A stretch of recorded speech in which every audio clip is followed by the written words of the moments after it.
Streaming now, this is the Wood TV Live Desk.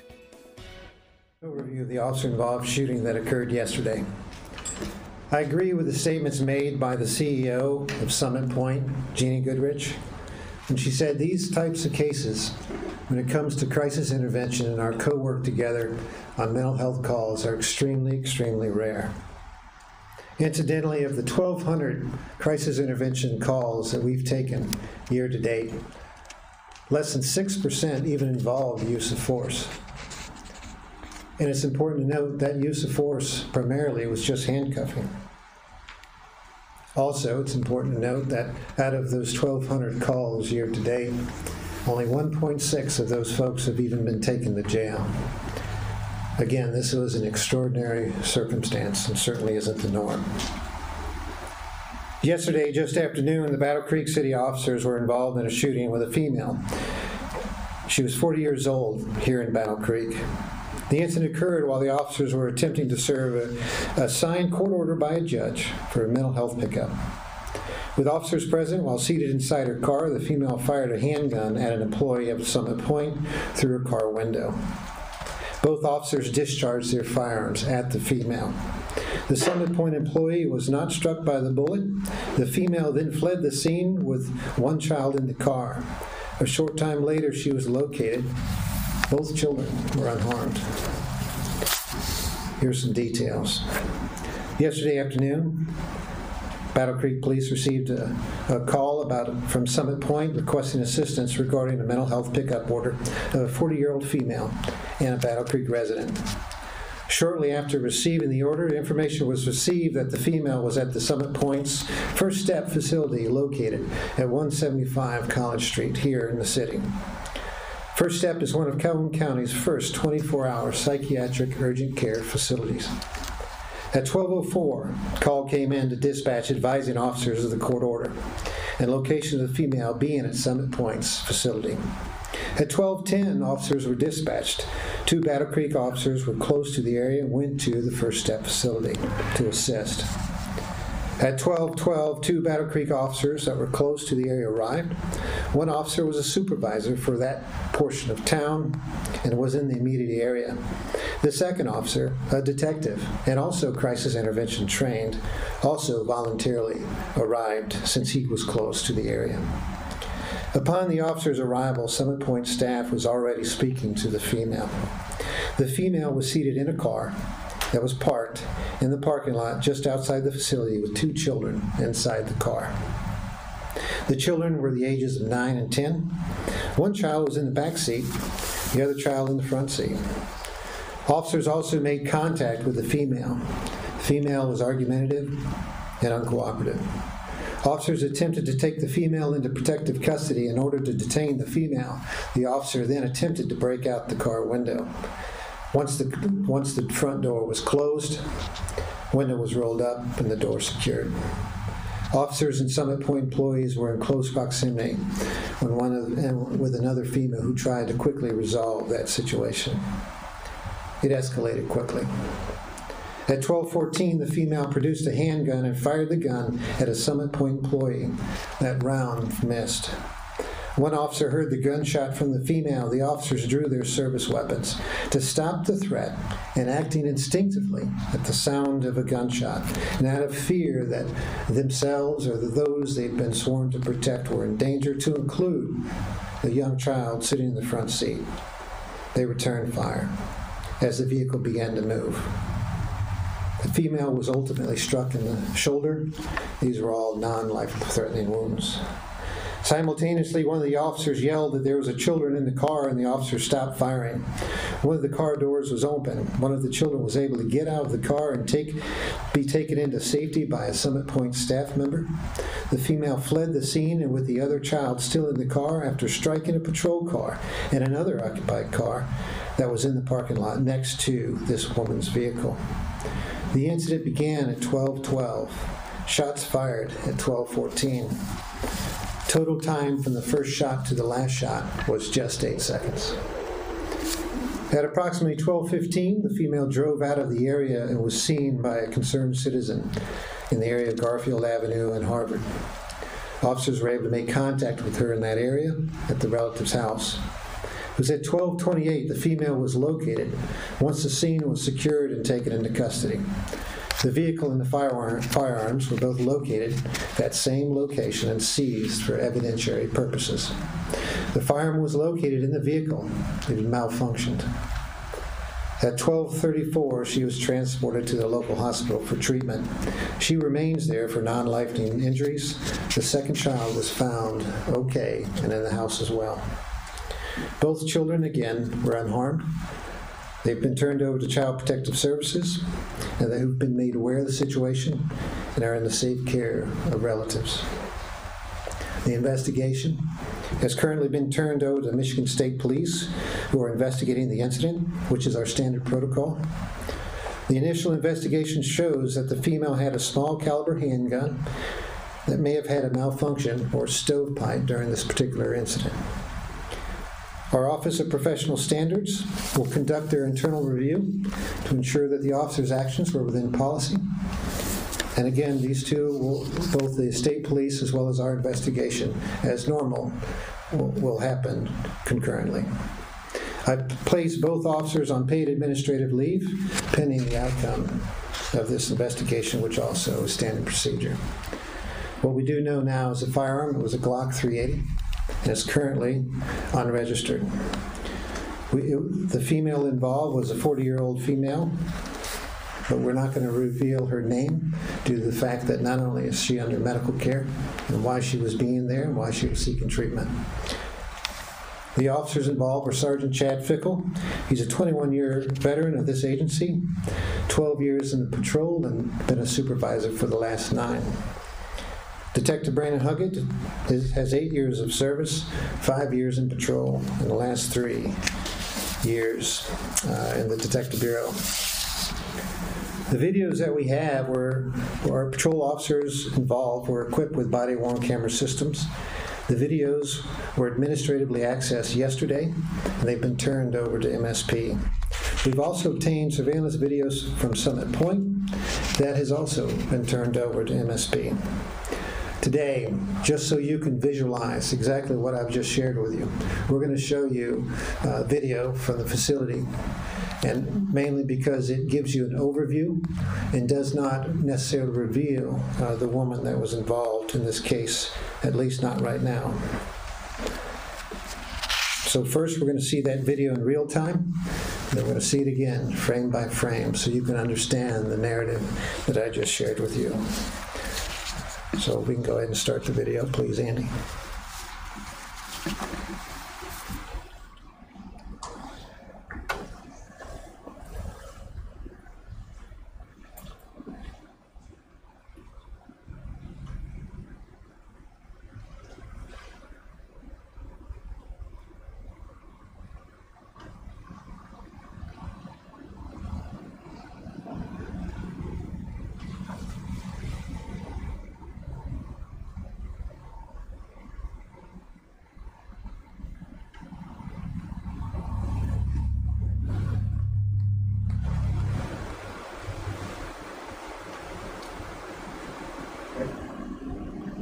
Please.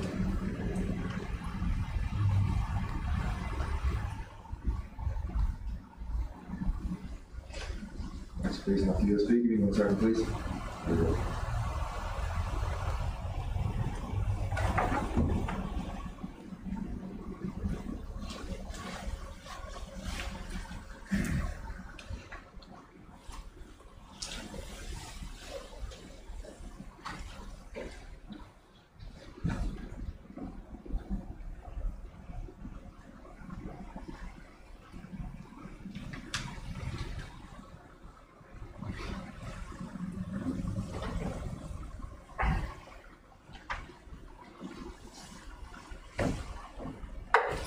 This up. I'm going to start right from the beginning, sir. It's okay, Andy. Thank you.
The slowed down version just started then. Okay, now we've got a slowed down frame by frame version. Go ahead, please.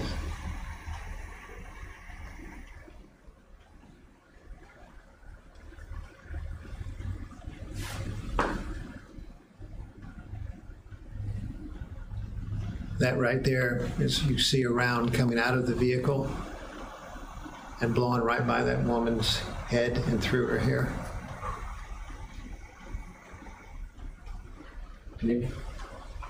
Please do.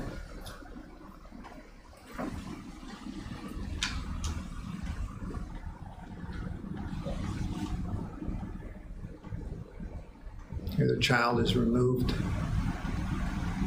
One child. Quickly pulled in between the two vehicles.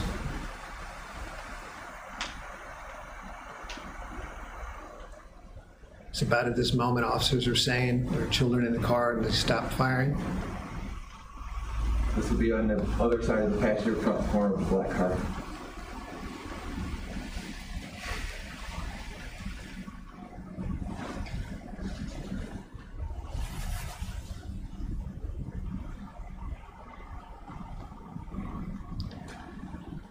You look in that bottom corner there, that's where the child and the woman are at the time the vehicle struck. That's it, sir.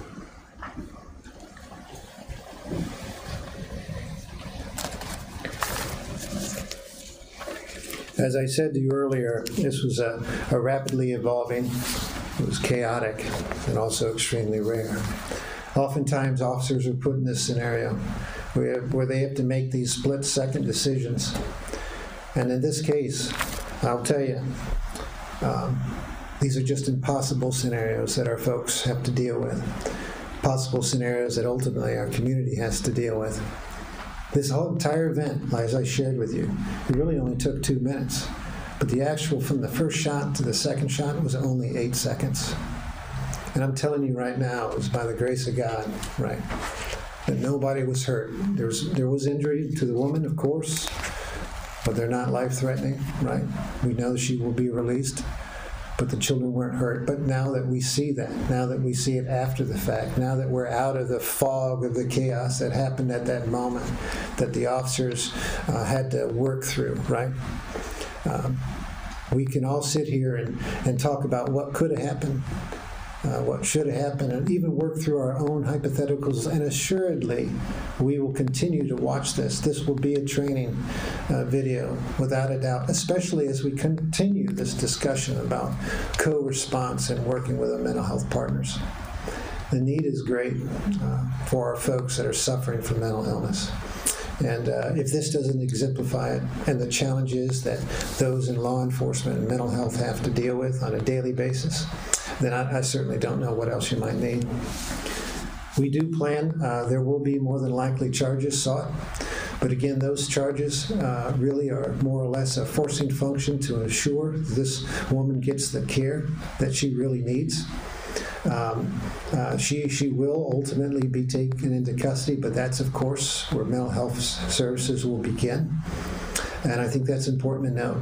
This woman doesn't need to spend time in prison. She needs to spend time in a place where she can get the help she needs.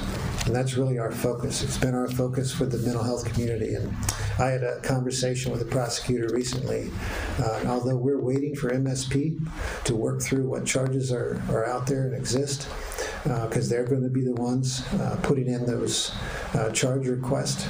Ultimately, you know, the heart and compassion of this department, this community, and the expectation of this community is that we're going to make sure this woman is okay. So unless you have any other questions or concerns, that's about all I've got. Yes, sir. First off, how's the staff member who was almost hit by the bullet? How is she doing? How are the rest of the staff members who work with the officers? How are they doing from what you've seen? That's a great question. You know, I think like anything, just like the officers involved, I think they are working through the trauma. This was a traumatic experience, not just for the staff members, right, but also for the officers, but also for those children, right, everyone. And again, we recognize that. And we're trying to work through everything we do, everything we discuss in our next steps as we talk about this case, we have to see through the lens of trauma. But undoubtedly, I know that they've been given time off, and they do work for our mental health agency, and I think they're well equipped to ensure that their folks are taken care of. I think it's also important to point out that we do look forward to having an after-action review, both with mental health staff and our own, so that we can process and effectively work through, okay, what happened, and then more importantly, what could happen next time, and how do we better prepare for it. Again, these are extremely rare scenarios, but those are the ones that make the news, and that's why we're talking about it. Was there any indication that the children were like in a hostage situation or anything like that in which they were directly in danger because of the woman's actions or anything in that quick evolving situation? Yeah.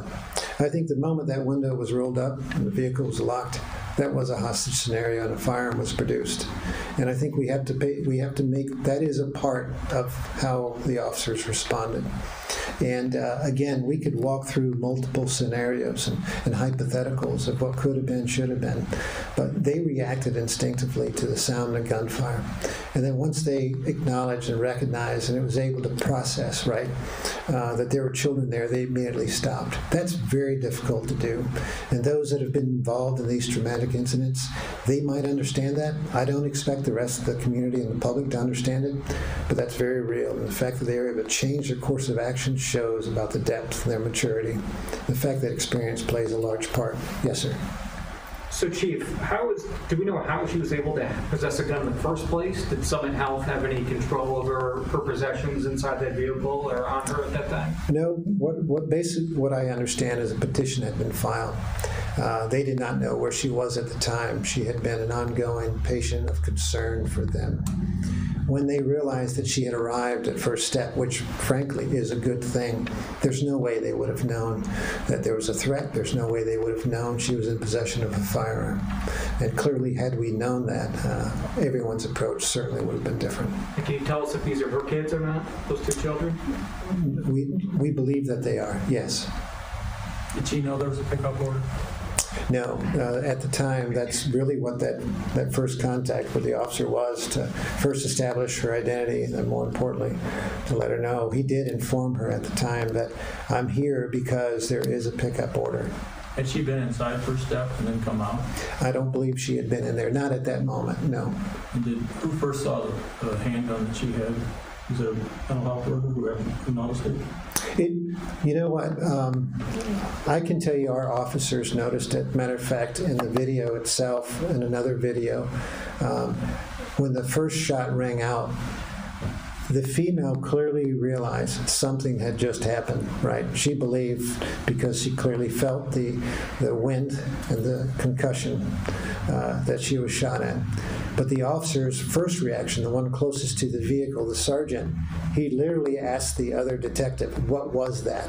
He had no idea in those first few milliseconds that she had a firearm. And I think that exemplifies the challenge, that they had no idea that level of threat. And when we talk about de-escalation, right, with sanctity of life being primary goal one, typically de-escalation can really happen. In most cases, right, it can happen, doesn't always. But when a firearm is involved, all people agree. At the time, officers are going to react the way they've been trained. And you can hardly train against these impossible scenarios. And again, I'm proud of what they did. I'm proud of the fact that they recognized the additional concern for the children, and they stopped. And again, it's a miracle that most walked out of this unscathed, at least physically. Sorry. Yes, sir. Did she just fire one shot, and how many shots were fired by the officer? We're still trying. Right now, we have 7 shots that we're able to account for the officer's total, and again, 8 seconds. We know that that's right, and we know she fired 1 for sure, but we believe she fired 2. But again, the weapon itself was stovepipe, which means there's a brass casing in the receiver, which jams the weapon, so it didn't fire anymore after that. Yes, sir. Is it fair to assume or fair to say that she was experiencing a mental health episode in the moments leading up to those encounters? That's the entire reason why a judge made it official. Go and seize this woman so she can get the care she needs. Absolutely.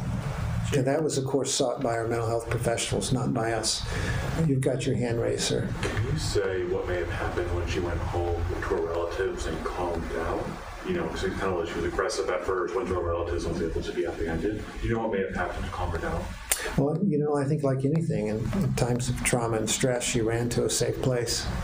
And there she remained. It was within minutes that officers were there. And so, other than the fact that she probably ran in the door, more than likely, few people in the home knew what had happened or to what extent. But we were able to get to her almost right away. And again, make sure she got the care she needed. Yes, sir. So when the officer was like breaking in the window, had the officer and the mental health workers, had they kind of exhausted all other avenues for calming or de-escalating the situation at that point? You saw this entire call lasted 2 minutes, and the shots themselves lasted 8 seconds. One of the things that we often look at is how much time do we have to actually resolve something. There's very little time. Very little time. And again, one of the things I pointed out that what's important about this video is that we're going to look at it and start to ask ourselves, all right, what could we have done something different, right? We don't particularly know. But I think the fact that that vehicle was surrounded by people that were telling her they were concerned about her, and that the officer's initial approach was one of compassion and empathy. But I'm also telling you, it took seconds and it went south real quick. And the time just wasn't there. Based on... Yes, sir. Based off the fact that the gun was unregistered, is there any factors right now that indicate how the woman got her access to the gun this time? It's something we're going to look into, and we'll be working with MSP to make sure that happens. Yes, sir. Based on your training, what do you anticipate could have happened if she fled, if she'd gotten away, as opposed to attempting to use force to maintain her? Here's the hard part. We know that she's suffering from mental illness. We know that she was in the middle of an episode of decompensation almost immediately. And we know she was in possession of a firearm, and she used it. And she fired at another employee. I think that is one of the more high-risk scenarios you can imagine. But before I go down the rabbit hole of what could have happened and what should have happened, I think we'll focus now on what did happen and how we can learn from it. But importantly, just as I led with this entire discussion, is that mental health is a very real issue, just like addiction and everything else. And it's something we as a community have to just grapple with. Because things like this are the ugly realities that happen when we don't take it seriously enough. I want to thank you for your time, and that'll be the end of my comments. Thank you.